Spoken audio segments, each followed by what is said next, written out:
नमस्कार दोस्तों, आज की इस कक्षा में हम राष्ट्रपति और उपराष्ट्रपति के चुनाव से रिलेटेड जो महत्वपूर्ण बातें हैं एग्जाम के दृष्टिकोण से देखा जाए तो महत्वपूर्ण बातों को हम डिस्कस करेंगे। और अभी हाल ही के अंदर राष्ट्रपति और उपराष्ट्रपति के चुनाव संपन्न हुए हैं, तो उससे रिलेटेड एग्जाम में क्या क्या प्रश्न बन सकते हैं राष्ट्रपति और उपराष्ट्रपति के इलेक्शन से रिलेटेड, तो आज अपन इसको पूरा डिस्कस करने का प्रयास करेंगे। तो देखिए, सबसे पहले अपन बात करते हैं राष्ट्रपति के चुनाव की। तो राष्ट्रपति के चुनाव के संदर्भ में अपन सबसे पहले बात करें क्वालिफिकेशंस क्या है, योग्यता क्या है। ठीक है, तो भारत के अंदर राष्ट्रपति की जो योग्यता है वो भारत का नागरिक होना चाहिए और 35 वर्ष की आयु पूर्ण होनी चाहिए और इसके साथ साथ आपको लोकसभा का सदस्य होने की योग्यता होनी चाहिए। ठीक है, लोकसभा सदस्य चुने जाने की योग्यता होनी चाहिए और भारत सरकार और राज्य सरकार के अधीन किसी भी लाभ के पद पर कोई कार्यरत नहीं। ठीक है, तो आपको ये चीज़ याद रखनी है योग्यता से रिलेटेड। और इसके बाद में एक चीज़ और ध्यान रखनी है, आपको बता दूं कि राष्ट्रपति के उम्मीदवार, जो कि भारत का जो राष्ट्रपति है, इसके उम्मीदवार हर कोई आदमी नहीं बन सकता, हर कोई नागरिक नहीं बन सकता। इसके पीछे रीज़न क्या है, क्योंकि देखिए 5 जून 1997 के बाद आपको बता दूं कि राष्ट्रपति पद के उम्मीदवार के लिए जरूरी है प्रस्तावक और अनुमोदक। 50 तो प्रस्तावक होने चाहिए और 50 क्या होने चाहिए, अनुमोदन करने वाले। ठीक है, और इसके साथ साथ जो जमानत राशि वो कितनी है, आपके 15,000 रुपये। तो कुल मिलाकर के आम नागरिक राष्ट्रपति के चुनाव इसलिए नहीं लड़ पाता क्योंकि इसके प्रस्तावक और अनुमोदन करने वाले हैं वो लोग नहीं होते। तो इसमें मेनली प्रस्तावक और जो अनुमोदन करने वाले लोग हैं ये आपके संसद के सदस्य के साथ साथ आपके विधानसभा के सदस्य भी हो सकते हैं। ठीक है, तो ये आपके 50 प्रस्तावक और 50 ही अनुमोदक। ठीक है, अब अपन देखते हैं राष्ट्रपति का निर्वाचन। अब देखिए, राष्ट्रपति का निर्वाचन होता कैसे है, जो आपका निर्वाचक जो मंडल होता है इसके अंदर कौन कौन शामिल होते हैं और उसके बाद में किस तरह से वोट होते हैं उसको भी अपन चर्चा करेंगे। तो सबसे पहले राष्ट्रपति का जो निर्वाचन है उसमें अपन सबसे पहले बात करते हैं निर्वाचक मंडल की। तो देखिए, जो आपका निर्वाचक मंडल है इसके अंदर कौन कौन शामिल होते हैं। तो देखिए, निर्वाचक मंडल के अंदर लोकसभा और राज्यसभा के निर्वाचित सदस्य बहुत महत्वपूर्ण है, कई बार ये चीजें पूछी जाती है, तो याद रखना है लोकसभा और राज्यसभा के निर्वाचित सदस्य भाग लेते हैं, मनोनीत सदस्य यहाँ पे भाग नहीं लेते हैं। इसके अलावा राज्य विधानसभाओं के निर्वाचित सदस्य, देखिए आपको बता दूं कि भारत के अंदर जैसे 28 राज्य है तो 28 राज्यों की विधानसभाओं के निर्वाचित सदस्य। ठीक है, और उसके बाद में एक चीज आपको ध्यान रखना, 70वें संविधान संशोधन 1992 से संघ राज्य क्षेत्र को भी शामिल किया गया, जिसमें आपका दिल्ली और पुदुचेरी, साथ में आपका जम्मू कश्मीर जो अभी हाल ही के अंदर यूटी बना है। तो ये चीज आपको ध्यान रखनी है, 70वें संविधान संशोधन 1992 से संघ राज्य क्षेत्र भी शामिल है, दिल्ली, पुदुचेरी और जम्मू कश्मीर। ठीक है, तो ये आपके निर्वाचक मंडल के अंदर शामिल होंगे, लोकसभा और राज्यसभा के निर्वाचित सदस्य, राज्य विधानसभाओं के निर्वाचित सदस्य और साथ में आपका दिल्ली, पुदुचेरी और जम्मू कश्मीर। ठीक है, उसके बाद अपन बात करते हैं राष्ट्रपति की जो निर्वाचक जो प्रणाली है वो विशिष्ट क्यों है, इसके पीछे क्या कारण है। देखिए,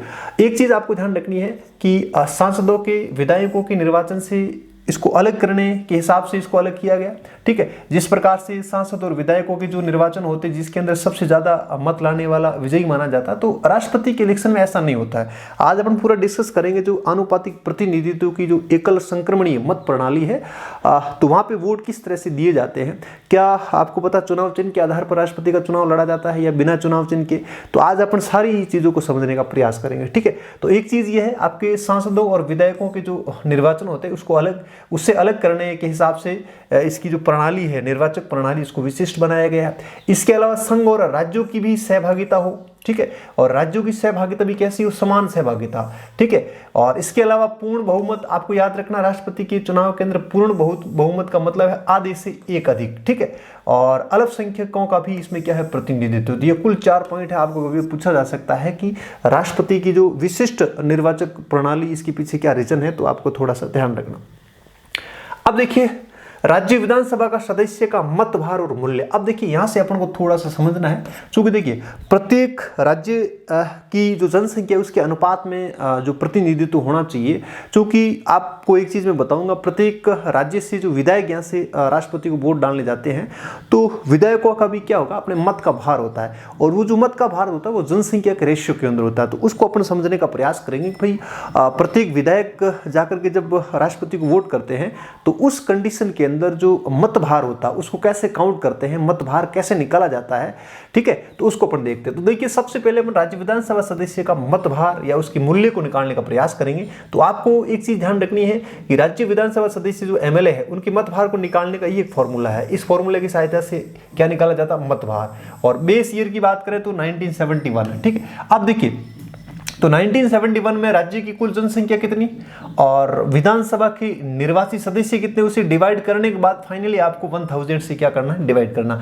तो प्रत्येक आपके एमएलए का क्या निकल जाएगा, आपका मत भार निकल जाएगा, मत एक एमएलए का मत भार। तो देखिए राजस्थान की अपन बात करें तो राजस्थान के अंदर जो मत भार है वो कितना है आपका 129, एक एमएलए का मत भार कितना है 129, ठीक है, जो कि आपको पता जनसंख्या के अनुपात में हो सकता है कि जैसे यूपी की बात करेंगे, सिक्किम की बात करेंगे, तो जिस स्टेट की जनसंख्या ज्यादा है तो उस स्टेट से जो एमएलए राष्ट्रपति को वोट करने जाते हैं तो उसका मत भार थोड़ा सा ज्यादा होता है, ठीक है। जैसे अपन राजस्थान की बात करें तो राजस्थान की जनसंख्या के अंदर अपन 200 से डिवाइड करेंगे तो एक आपके एमएलए का जो मत भार आएगा वो कितना आएगा 129। और अपन कुल मत भार की बात करें राजस्थान के अंदर तो राजस्थान के अंदर 200 सीटें हैं तो 200 से डिवाइड गुणा कर दीजिए इसका, तो ये आपके टोटल जो राजस्थान से जो आपका मत भार या मत मूल्य आएगा, मत भार या मूल्य आएगा वो कितना आएगा 25,800। तो कुल मिलाकर की जनसंख्या के रेशियो के हिसाब से ये फॉर्मूला बनाया गया है। और इसी तरह से अपन यूपी की बात करें तो यूपी के अंदर जो आपका मत भार है एक आपकी एमएलए का तो वो कितना है आपका 208, क्योंकि यूपी की जनसंख्या थोड़ी सी ज़्यादा है उस लिहाज से मत भार थोड़ा सा ज़्यादा है। और अपन कुल मत की बात करें तो यूपी के अंदर एक एमएलए का 208 है, टोटल आपकी विधानसभा सदस्यों की संख्या 403 है, तो यूपी के अंदर जो आपका कुल मत भार या मूल्य आएगा तो वो आपका कितना आएगा 83,824। इसी तरह से आपको याद रखना है भारत के अंदर सबसे ज़्यादा जो आपका मत मूल्य है वो किसका है, यूपी का है, और सबसे कम है वो किसका है, सिक्किम का। तो सिक्किम का कितना है 7 है। और कुल मत भार कैसे आएगा तो आपको पता है यूपी सिक्किम के अंदर जो एमएलए या विधानसभा सदस्यों की जो संख्या है वो कितनी 32 है, और 7 से गुणा करोगे तो कितना आएगा 224। तो इस तरह से प्रत्येक आपके राज्य का क्या निकाला जाता है, मत भार निकाला जाता है, कुल मत भार। और आगे आपको बताऊंगा कि जो आपके एमपी है उनका जो आपका मत भार निकालते हैं एक एमपी का, तो उसमें कहीं न कहीं सभी राज्यों का जो विधानसभा सदस्य उनके कुल मत भारों का योग किया जाता है। क्या किया जाता है, योग। इसलिए प्रत्येक राज्य का क्या निकलता है, आपका मत मूल्य निकलता है, मत कह सकते हैं मत भार निकलता है। और उसको निकालने का क्या तरीका है, आपका ये फॉर्मूला, राज्य की जनसंख्या 1971 बेस ईयर और विधानसभा के निर्वाचित सदस्य आप डिवाइड करोगे, फाइनली उससे जो वैल्यू आएगी उसको आपको 1000 से क्या करना और डिवाइड करना। तो इस तरह से राजस्थान का अपन देखें तो 129 है, और कुल मत भार निकालने के लिए आपको टोटल आपकी कितने सदस्य है विधानसभा को उसे डिवाइड मल्टीप्लाई कर दीजिए, तो टोटल आपके क्या आ जाएगा, कुल मत भार आ जाएगा, ठीक है। और कुल आपका मत भार या मत मूल्य आ जाएगा। इसी तरह से अपन प्रत्येक स्टेट का इस तरह से निकालते हैं। और भारत के अंदर सबसे ज्यादा जो आपका मत मूल्य है वो किसका है, यूपी का है, और सबसे कम किसका है, सिक्किम का। तो इस तरह से आपके विधानसभा सदस्य का मत भार निकाला जाता है। फिर आप कहोगे वोट किस तरह से होता है, उसकी भी अपन बात करेंगे। तो एक बार आपको कम से कम मत भार या मूल्य निकालने का जो तरीका है इस कॉन्सेप्ट को आपको थोड़ा सा समझना है, ठीक है। देखिए आगे बढ़ बात करते हैं प्रत्येक सांसद का मत भार कैसे निकालते हैं। अब देखिए वो सांसद आपका राज्यसभा से हो सकता है, लोकसभा से, ठीक है। तो देखिए सभी राज्यों के निर्वाचित विधायकों की मत भार, तो इन सभी विधायकों की जो आपके मत भार है, प्रत्येक आपके स्टेट के अलग अलग आपके कुल मत भार आएंगे, और उन सभी मत भारों को अपन क्या कर देंगे, जोड़ देंगे प्रत्येक राज्य की, और फिर इसके अंदर संसद के निर्वाचित सदस्यों की संख्या से अपन क्या करेंगे, भाग देंगे। क्योंकि आपको पता 543 लोकसभा में और 233 आपके राज्यसभा के अंदर निर्वाचित आपके सांसद है, तो टोटल आपके सांसद कितने हो जाएगा 776। तो इस तरह से एक सांसद का जो मत भार निकल के आएगा, चूंकि अपन सभी का टोटल करेंगे तो आपके कुल मत भार कितने आएंगे 5,49,495। ये पूरे भारत के अंदर 28 राज्यों का है। जिस तरह से मैंने आपको निकाला, जैसे 25,800 राजस्थान का है, यूपी का 83,824 है, 224 आपका सिक्किम का। इसी तरह से आप प्रत्येक राज्य का इस तरह से क्या निकालोगे, कुल मत मूल्य निकालोगे। और फिर इसको क्या करते हैं, सांसद का आपको निकालना मत भार एक सांसद का, तो एक सांसद का जो मत भार आएगा तो वो आपके प्रत्येक आपके निर्वाचित जो विधायक है उनका जो कुल मत भार है सभी स्टेट का अपन जोड़ेंगे तो वो कितना आएगा 5,49,495। और उसके अंदर अपन टोटल जो निर्वाचित सांसदों की जो संख्या है उससे अपन डिवाइड करेंगे, तो फाइनली एक आपका एमपी का जो आपका मत भार आएगा वो कितना आएगा 708। इस तरह से अपन को कुल सांसदों का मत भार निकालना, तो आपके टोटल कितने हो जाएंगे, लोकसभा और राज्यसभा के अंदर 776, इसको 708 से गुणा करोगे तो आपके एमपी का जो कुल मत भार आएगा वो कितना आएगा 5,49,408, और एमएलए का कितना है 5,49,495। इस तरह से आपके एमपी और एमएलए के जो आपके मत भार निकालते हैं तो इसी तरह से निकालने, ये आपको थोड़ा सा लॉजिक ध्यान रखना बहुत इजी है। अब इस मत भार से आगे अपन किस तरह से इसका चुनाव होता है उसकी भी अपन बात करेंगे, ठीक है। तो देखिए अब देखिए चुनाव, चुनाव कौन कराता है? Election commission of India, ECI, ठीक है। और निर्वाचन अधिकारी की अपन बात करें तो लोकसभा के अंदर आपको पता है लोकसभा का जो महासचिव होता है उसको बनाते हैं, और विधानसभा की बात करें तो विधानसभा का भी जो सचिव होता है उसको सहायक निर्वाचन अधिकारी बनाते हैं, ठीक है। तो ये आपका निर्वाचन अधिकारी होगा और ये आपका सहायक निर्वाचन अधिकारी। एमपी होते हैं वो सारे के सारे आपके पार्लियामेंट में यानी लोकसभा के अंदर वोट डालते हैं, और राज्य के अंदर आपको बता दूं सहायक जो निर्वाचन अधिकारी होता है उसके निर्देशन के अंदर विधानसभा, प्रत्येक विधानसभा के अंदर जो एमएलए है वो वहां वोट डालते हैं, ठीक है। फिर जो आपके मतपत्र जितने भी होते हैं वोट डालने के बाद में फिर ये फाइनली आपके ईसीआई के पास भेजी जाती है, जो भी पेटी होती है मत पेटी, ठीक है। तो ये चीज आपको ध्यान रखनी है, ठीक है। और मतपत्र में कोई भी चुनाव चिन्ह नहीं होता, बहुत इंपॉर्टेंट है, किसी प्रकार का कोई चुनाव चिन्ह नहीं होता है, ठीक है। अब देखिए आपको पता है बैलेट होता है, मतपत्र होता है, उसमें अपन थोड़ा सा देखते हैं संसद के लिए यानी एमपी के लिए किस तरह से आपका बैलेट होता है और विधानसभा सदस्यों के लिए किस तरह से बैलेट होता है, ठीक है। सबसे पहले अपन बात करते हैं एमपीज के लिए। तो एमपीज के लिए जो बैलेट होता है वो ग्रीन कलर का होता है। कैसा होता है? ग्रीन कलर का। और जो आपकी विधानसभा सदस्य उनका जो बैलेट होता है वो कैसा होता है? पिंक कलर का, ठीक है। तो ये अलग अलग आपके बैलेट होते हैं। अब देखिए इसके ऊपर किसी तरह से कोई चुनाव चिन्ह नहीं होता है, और किसी तरह से कोई अपन कह सकते हैं कि उसमें आपको पता कैंडिडेट के नाम होते हैं और उस नाम के आगे आपको एक खाली कॉलम होता है। इस तरह से बैलेट होते हैं। ये जैसे दो कैंडिडेट है, अपन इस बार की जो आपका इलेक्शन हुआ राष्ट्रपति का उसकी अपन बात करें तो इस तरह से आपके दो कैंडिडेट है और उसके आगे आपके दो वरीयता खाली छोड़ रखी है, ठीक है। और आपको पता है कि राष्ट्रपति के इलेक्शन के अंदर व्हीप जारी होता है, और साथ में जो बैलेट होता है वो क्या होता है? सीक्रेट होता है। आप जैसे राज्यसभा का जो चुनाव होता है सदस्यों का, तो उस कंडीशन में जो आपके जो एमएलए है वो वोट डालते हैं तो वोट बता के डाला जाता है, खुला मतदान होता। तो लेकिन यहाँ पे क्या है? सीक्रेट बैलेट है। ये थोड़ा सा ध्यान रखना, ठीक है। अब देखिए इस पे किस तरह से वोटिंग डाली जाती है उसको मैं थोड़ा सा बताऊंगा। तो सबसे पहले आपको बैलेट का ध्यान रखना है।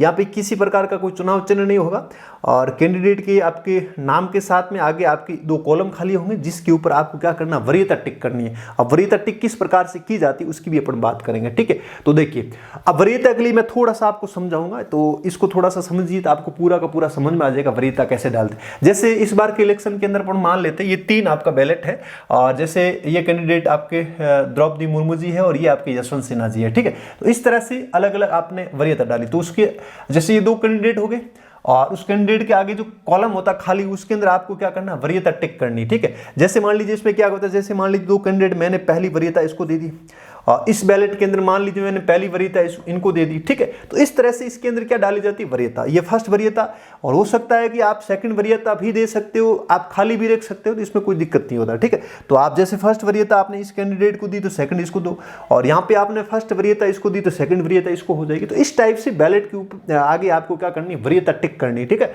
अब देखिए इसको पर थोड़ा समझते हैं। मैंने क्या किया, जैसे ये आपके 3 बैलेट है, यहाँ द्रौपदी मुर्मू जी को फर्स्ट आपकी वरीयता और ये यशवंत सिन्हा को सेकंड वरीयता इस बैलेट में, और यहाँ पर भी द्रौपदी मुर्मू जी को फर्स्ट वरीयता और यहाँ पे क्या आपके सेकंड वरीयता, और यहाँ पे आपके यशवंत सिन्हा जी को फर्स्ट वरीयता और द्रौपदी मुर्मू जी को क्या है? सेकंड वरीयता। इस तरह से इस बैलेट के अंदर आपने ये 3 बैलेट है, फिर इनको क्या कर दिया जाता है? बैलेट बॉक्स में डाल दिया जाता है। एक बॉक्स होता है, ठीक है, और उस बॉक्स के अंदर सारे बैलेट डाले जाते हैं एक एक करके सभी सदस्यों के द्वारा। अब आपको पता है कि इस एक बैलेट, जैसे मान लीजिए कोई भी एक एमपी या एमएलए वोट देने गया, तो एक एमपी का जितना आपका मतभार होता है, जैसे एमपी की बात करूं तो एमपी के लिए 208 है, तो 208 मतभार आपके सारे के सारे एमपी वोट करेंगे तो टोटल कुल मतभार आ जाएगा। इसी तरह से एक एमएलए का अलग अलग स्टेट के लिए अलग अलग होता, तो टोटल स्टेट का जो मत भार होता है, तो कुल मिलाकर के एक एमएलए होता है वो क्षेत्र की जनसंख्या को भी रिप्रेजेंट कर रहा है। इसलिए आपको पता है इसके अंदर जो आनुपातिक प्रतिनिधित्व की जो एकल संक्रमण मतदान प्रणाली, तो इसको मतलब कह सकते हैं कि एक क्षेत्र विशेष की जनसंख्या को ध्यान में रखकर ये फॉर्मूले बनाए गए, ठीक है, ताकि पूरी जनसंख्या का, जैसे किसी स्टेट की जनसंख्या कम है इसका मतलब उसका जो कंट्रीब्यूशन होगा वो कम होगा, क्योंकि पॉपुलेशन कम है, कम पॉपुलेशन का वो रिप्रेजेंट कर रहा है सदस्य। और इसी तरह से जिस स्टेट की पॉपुलेशन ज्यादा है इसका मतलब उसका जो मत भार होगा वो थोड़ा सा क्या होगा? ज्यादा होगा। तो इस तरह से ये फॉर्मूले बनाए गए, ठीक है। अब देखिए ये तीनों के तीनों बैलेट आपने इस बैलेट बॉक्स में डाल दिए। फिर देखिए जब ईसीआई के पास में ये पेटी जाती है, इस फाइनली बैलेट बॉक्स, वहां पे जब गणना होती है तो उस गणना के अंदर क्या सिस्टम है उसको थोड़ा सा समझा देता हूं। देखिए उसमें क्या करते हैं, सबसे पहले वरीयता 1 को निकालते हैं, देखते हैं वरीयता 1 वाले को इस बॉक्स में डाल देते हैं, इस जार में डाल देते हैं, और वरीयता 2 वाले को इसमें डाल देते हैं, और सबको इसमें पैक कर दिया। मान लो कैंडिडेट 3 है तो ऐसे 3 जार रख देते हैं, प्रत्येक जार के अंदर सबसे पहले देखते हैं कि फर्स्ट वरीयता वाले कितने, तो इस बैलेट में से, बैलेट बॉक्स में से प्रत्येक बैलेट को निकालते हैं और चेक करते हैं कि फर्स्ट वरीयता वाले सारे के सारे इसमें डाल दिए और सेकंड वरीयता वाले इसमें। फिर काउंटिंग होती है, और काउंटिंग का मतलब है टोटल जो वेद मत है उस वेद मत का आधे से 1 ज्यादा होना चाहिए। ये ध्यान रखना, जो प्रत्याशी कुल वेद मत के आधे से 1 ज्यादा ले आएगा वो क्या माना जाएगा, विजयी माना जाएगा। आगे आपको मैं बताऊंगा 1969 के अंदर वीवी गिरी साहब सेकंड वरीयता से जीते थे। फर्स्ट वरीयता में उसके इतने मत नहीं आए थे, कुल वेद मत का आधे से 1 अधिक होना चाहिए, ठीक है। अब टोटल वेद मत का मतलब है भाई कुछ खारिज भी हो जाएंगे, टोटल वेद मत, ठीक है। तो उस कंडीशन के अंदर जितने एमएलए और एमपी टोटल जोड़ने के बाद में जितने कुल वेद मत पड़े हैं उस वेद मत के आधे से 1 ज्यादा लाने वाला कैंडिडेट क्या माना जाएगा, विजयी माना जाएगा। अब मान लीजिए आधे से 1 अधिक मत नहीं आया, तो उस कंडीशन में क्या करते हैं, मान लीजिए प्रथम दौर के अंदर ऐसी कंडीशन प्राप्त नहीं हो रही, तो फिर क्या करते हैं कि इसमें सबसे कम मत प्राप्त करने वाला कैंडिडेट होता है उसको वहां से हटा देते, ठीक है। जैसे देखिए सबसे कम मत प्राप्त करने वाले प्रत्याशी को हटा देते और उसकी जो वरीयता होती उसकी वरीयता नंबर 2 होती है मान लीजिए, तो उस वरीयता 2 को क्या करते हैं शेष कैंडिडेट के अंदर बांट देते, क्या कर देते, बांट देते, उसके बाद में काउंटिंग करते। ये थोड़ा सा ध्यान रखना। तो कुल मिलाकर के ये है कि प्रथम दौर में मान लीजिए ये ऐसी कंडीशन प्राप्त नहीं हो रही है, यानी कुल वेद मत के आधे से 1 कंडीशन प्राप्त नहीं हो रही है, तो उस कंडीशन के अंदर सबसे कम मत प्राप्त करने वाला जो कैंडिडेट होता उस कैंडिडेट को नंबर 2 किस किसने वरीयता दी, समझ में आया कि नहीं आया। कुल मिलाकर के आपको ये ध्यान रखना, मान लीजिए 3 कैंडिडेट है तो तीसरे नंबर का कैंडिडेट है उसको अपन चेक करते हैं, उसको हटाना है। अब उसके जो आपके बैलेट है उसमें देखते हैं कि वरीयता 2 इसको किस किसने दी, तो उसको अपन साँट लेते हैं, दोनों में क्या कर देते हैं भाई, जैसे मान लीजिए कईयों ने इसको दी या इसको दी, उन दोनों को क्या कर देते हैं आपस में डिस्ट्रीब्यूट कर लेते हैं और फिर वापस काउंटिंग करते हैं कि कुल वेद मत के आधे से 1 ज्यादा प्राप्त हो रहा कि नहीं हो रहा। तो ये थोड़ा सा ध्यान रखना, इसको अपन बोलते हैं आनुपातिक प्रतिनिधित्व की एकल संक्रमणीय मत प्रणाली। तो इसी तरह से वोट डाले जाते हैं, वरीयता दी जाती है। कई बार अपन सही ढंग से वरीयता नहीं देते तो वोट खारिज भी हो जाता। ये सारी कंडीशन आपको ध्यान रखनी, ठीक है। और आपको पता है राष्ट्रपति के चुनाव से रिलेटेड कोई भी मैटर होता है तो सुप्रीम कोर्ट के अंदर चैलेंज किया जाता है, ये थोड़ा सा ध्यान रखना, ठीक है। आगे देखिए राष्ट्रपति, भारत के राष्ट्रपति को अपन देखते हैं, टेन्योर की बात करते हैं। तो देखिए डॉक्टर राजेंद्र प्रसाद 2 कार्यकाल रहा, 26 जनवरी 50 से 62 तक, ठीक है। थोड़ा सा ये टेन्योर भी ध्यान रखना आप। और डॉक्टर सर्वपल्ली राधाकृष्णन 62 से 67 तक रहे, और उसके बाद में जाकिर हुसैन 69 तक रहे। पद पर रहते हुए इनकी मृत्यु हो गई थी, और जब मृत्यु हुई तो उस समय आपको पता है कि वीवी गिरी साहब क्या थे, उपराष्ट्रपति थे। और एक चीज आपको बता दूं थोड़ी सी कि उस समय वीवी गिरी साहब क्या थे, उपराष्ट्रपति। तो आपको पता है कि राष्ट्रपति की मृत्यु होने के केस में उपराष्ट्रपति राष्ट्रपति का पद संभालता है, और वीवी गिरी साहब ने चुनाव लड़ने के हिसाब से उन्होंने उपराष्ट्रपति के पद से इस्तीफा दे दिया। फिर आपको पता है कि उस कंडीशन के अंदर सर्वोच्च न्यायालय का जो सीजीआई होता है उसको बनाया गया। तो आपको याद रखना, इन्होंने जब पद से इस्तीफा दिया तो फिर एम हिदायतुल्लाह आपके क्या बने, कार्यवाहक राष्ट्रपति बने। और वापस वीवी गिरी साहब ने जब इलेक्शन लड़ा तो आपको याद रखना 69 के इलेक्शन के अंदर वीवी गिरी साहब सेकंड वरीयता से चुनाव जीते थे। मैंने आपको बताई वरीयता इस संदर्भ में, यानी फर्स्ट वरीयता के अंदर उसको स्पष्ट आपके 50 यानी कुल मिलाकर के वेद मत के आधे से 1 ज्यादा मत प्राप्त नहीं हो रहे थे, तो अधिमान क्रमांक 2 से ये विजयी माने गए। कुल मिलाकर तीसरे नंबर का जो कैंडिडेट था उनके जो मत थे उनको हटाते हुए अधिमान क्रमांक 2 को दोनों उस कैंडिडेट के अंदर क्या किया, आपस में बांटा गया, ठीक है। तो ये थोड़ा सा ध्यान रखना इंपॉर्टेंट। और फखरुद्दीन अली अहमद तो ये 74 से 77 तक रहे, और उसके बाद में बीडी जती ये कार्यवाहक है, ठीक है। और नीलम संजीव रेड्डी और 77 से 82, ज्ञानी जेल सिंह 82 से 87, आर वेंकटरमन 87 से 92, शंकर दयाल शर्मा आपके 92 से 97, और के आर नारायण 97 से 2002, और 2002 से 2007 तक आपके डॉक्टर एपीजे अब्दुल कलाम, और प्रतिभा देवी सिंह पाटिल 7 से आपके 12 तक है, और 12 से 17 तक प्रणब मुखर्जी है, और 17 से आपके 22 तक रामनाथ कोविंद है 14 नंबर के। और अभी इलेक्शन के अंदर जो नव निर्वाचित जो हमारे राष्ट्रपति महोदया है श्रीमती आपके द्रौपदी जी मुर्मू जी है, तो ये आपको याद रखना भारत की 15वीं राष्ट्रपति, ठीक है। तो ये थोड़ा सा आपको ध्यान रखना है राष्ट्रपति के साथ। अब उपराष्ट्रपति की अपन बात करें तो उपराष्ट्रपति के जो इलेक्शन से रिलेटेड क्या क्या आपके प्रोसीजर है तो उसकी अपन थोड़ी सी बात करें तो योग्यता की बात करें तो भारत का नागरिक 35 वर्ष आयु, आपको यहाँ याद रखना राज्यसभा सदस्य, वहां आपका लोकसभा या राज्यसभा, ठीक है। निर्वाचक मंडल की बात करें तो यहाँ का जो निर्वाचक मंडल है उसमें राज्यसभा और लोकसभा के निर्वाचित और मनोनीत दोनों सदस्य भाग लेते, बस आपको याद रखना है। वहां पे अलग निर्वाचक मंडल है, यहाँ पे निर्वाचक निर्वाचक मंडल अलग है। यहाँ पे आपकी राज्यसभा और लोकसभा के निर्वाचित और मनोनीत दोनों प्रकार के सदस्य क्या करते हैं, उपराष्ट्रपति के चुनाव के अंदर पार्टिसिपेट करते हैं। और राज्यसभा का जो महासचिव होता है वो आपके क्या होता है, निर्वाचन अधिकारी, वहां लोकसभा का हो या राज्यसभा का, ठीक है। अब अपन प्रस्तावक और अनुमोदक की बात करें तो वहां पर 50 प्रस्तावक और 50 अनुमोदक करने वाले, और यहाँ पे 20 प्रस्तावक और 20 ही अनुमोदन करने वाले, और जमानत राशि वो भी कितनी आपके यहाँ पे 15,000, ठीक है।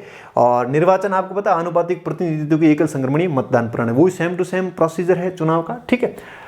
और उसके बाद अपन बात करें टेन्योर की भारत के उपराष्ट्रपति देखते हैं तो देखिए सबसे पहले भारत के पहले उपराष्ट्रपति डॉक्टर सर्वपल्ली राधाकृष्णन पहले उपराष्ट्रपति रहे, फिर भारत के राष्ट्रपति भी बने, ठीक। इनका कार्यकाल 2 है, 2 बार रहे, 52 से लगाकर 62 तक।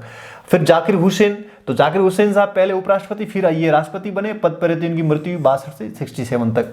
और वीवी गिरी साहब ये भी आपके पहले उपराष्ट्रपति रहे 67 से 69 तक, ठीक है। और फिर इन्होंने उपराष्ट्रपति पद से इस्तीफा दे दिया, क्योंकि उसमें ये उपराष्ट्रपति थे और वीवी गिरी साहब क्या थे, जाकिर हुसैन साहब क्या थे, राष्ट्रपति। तो हुसैन साहब की मृत्यु हो गई तो ये राष्ट्रपति बन गए कार्यवाह, और उस कंडीशन में उन्होंने चुनाव लड़ने के हिसाब से उपराष्ट्रपति पद से क्या दे दिया, इस्तीफा। तो फिर दोनों पद खाली हो गए। फिर अहम हिदायतुल्लाह क्या बने थे, सर्वोच्च न्यायालय के सीजेआई था वो आपके कार्यवाहक राष्ट्रपति बना रहा था, ठीक है। और गोपाल स्वरूप पाठक, ये थोड़ा सा ध्यान रखना आप, ठीक है, क्योंकि इनका तो आगे अपन राष्ट्रपति में टेन्योर देखते हैं, ठीक है। तो ये 69 से 74 तक है। बीडी जत्ती 74 से 79, अहम हिदायतुल्लाह 79 से 84, ठीक है। ये आपके सीजीआई सर्वोच्च न्यायालय का, ठीक है।